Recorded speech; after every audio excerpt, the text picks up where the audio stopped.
Ricardo revela apoio a Verstappen. O polêmico último ato de Ricardo sob diferentes perspectivas. McLaren quer revisão da relação entre Red Bull e RB após Singapura. E por que a F1 faz uma pausa de quase um mês entre os GPs de Singapura e Estados Unidos?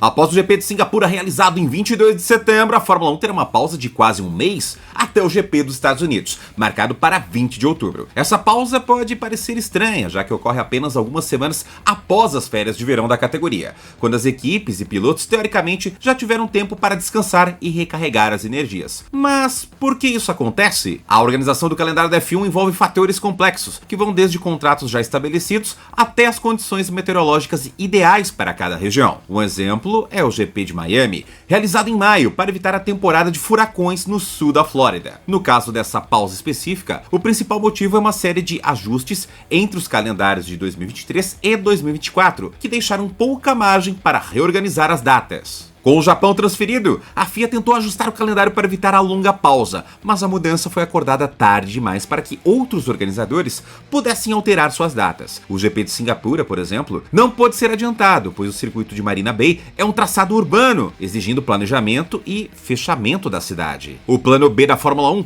era avançar o GP dos Estados Unidos, mas isso também não foi possível, devido à programação tripla de corridas nas Américas, com México e Brasil logo após de Austin sem intervalos. Quanto ao GP do Qatar, a ideia inicial era mantê-lo na data de 2023, mas as condições extremas de calor enfrentadas por pilotos e equipes no ano anterior resultaram na decisão de movê-lo para o final da temporada. Portanto, o que restou foi essa lacuna de 4 semanas entre as corridas de Singapura e Austin. As equipes são obrigadas a descansar durante essa pausa? Ao contrário das férias de verão, onde há um período de 14 dias de descanso obrigatório e as fábricas são fechadas, essa pausa de 4 semanas entre Singapura e Austin não impõe a paralisação das atividades das equipes. De fato, muitas delas veem esse intervalo como uma oportunidade para fazer ajustes em seus carros. Por exemplo, a Aston Martin declarou que alguns membros da equipe terão períodos de descanso, especialmente aqueles que participam das viagens para os GPs. Quanto aos pilotos, eles também aproveitarão algum tempo para descansar, embora não seja uma pausa prolongada. Franco Colapinto, por exemplo, expressou sua vontade de visitar a Argentina, mas indicou que não poderá, pois ainda precisa manter o foco nos treinos e desenvolvimento. Além disso, vale lembrar que apesar de 4 semanas sem corridas, na prática, as equipes e pilotos terão uma pausa real de apenas 3 semanas, já que precisarão começar a viajar para os Estados Unidos uma semana antes do GP de Austin. Quando a F1 volta às pistas? Bom, após o intervalo, a temporada de 2024 da F1 retorna no fim de semana de 18 a 20 de outubro, com o GP dos Estados Unidos, que terá formato sprint. Isso significa que haverá apenas uma sessão de treinos livres na sexta-feira, seguida da classificação sprint à tarde. No sábado, ocorrerão a corrida sprint e a classificação para a corrida principal, que será no domingo. O que esperar do restante da temporada? Depois do GP dos Estados Unidos, a F1 entra numa fase intensa, em 6 corridas em 8 semanas, incluindo 2 sequências de 3 GPs seguidos. Aqui estão as datas das etapas restantes. GP dos Estados Unidos, 18 a 20 de outubro, com formato sprint. GP da Cidade do México, de 25 a 27 de outubro. GP de São Paulo, de 1º a 3 de novembro, com formato sprint. GP de Las Vegas, de 22 a 24 de novembro. GP do Qatar, de 29 de novembro a 1º de dezembro, com formato sprint. E GP de Abu Dhabi, de 6 a 8 de dezembro. Com a temporada se aproximando do fim, a expectativa é de uma disputa intensa, tanto no campeonato de pilotos quanto no de construtores, até o encerramento do GP de Abu Dhabi em dezembro. A McLaren está exigindo uma revisão do relacionamento entre a Red Bull e sua equipe irmã RB, após o incidente no GP de Singapura, onde Daniel Ricciardo tirou a volta mais rápida de Lando Norris, impactando diretamente na disputa pelo título mundial entre Lando e Max. André Stella, chefe da McLaren, descreveu a manobra de Ricciardo como peculiar, mas não chegou a acusar a Red Bull de dar uma ordem direta para que a equipe RB interferisse no resultado. Mesmo assim, ele expressou sua insatisfação com a proximidade entre as duas equipes e sugeriu que a questão de autonomia entre Red Bull e RB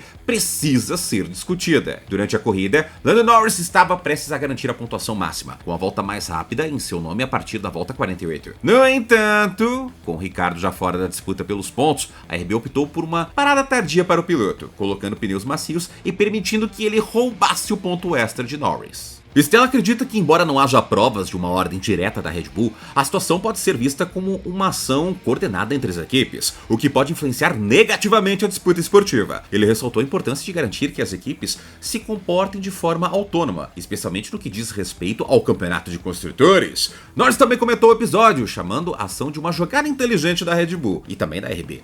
Já Ricciardo admitiu que fazer a volta mais rápida foi a coisa lógica a se fazer, dadas as circunstâncias. Christian Horner, chefe da Red Bull, preferiu não se pronunciar diretamente sobre o incidente, deixando a responsabilidade de explicação para a equipe RB. No entanto, Sérgio Pérez revelou que a Red Bull considerou colocar o mexicano na pista para buscar a volta mais rápida, mas a ideia foi descartada. Essa controvérsia levanta questões sobre a relação entre equipes irmãs na Fórmula 1 e até que ponto essa proximidade pode impactar o equilíbrio esportivo da competição. Daniel Ricciardo viveu um momento emocional no GP de Singapura, com rumores indicando que sua saída da RB é iminente, possivelmente para dar lugar ao jovem Leon Lawson. Em meio a esse clima de despedida, Ricciardo compartilhou uma história emocionante sobre o apoio que recebeu de Max Verstappen, seu ex-companheiro de equipe e atual rival de grid, em um dos momentos mais difíceis de sua carreira recente. Após o GP do Japão de 2024, quando Ricciardo enfrentou duras críticas e abandono após um toque com Alex Albon, Verstappen foi uma das poucas pessoas a enviar uma mensagem de apoio. Abre aspas.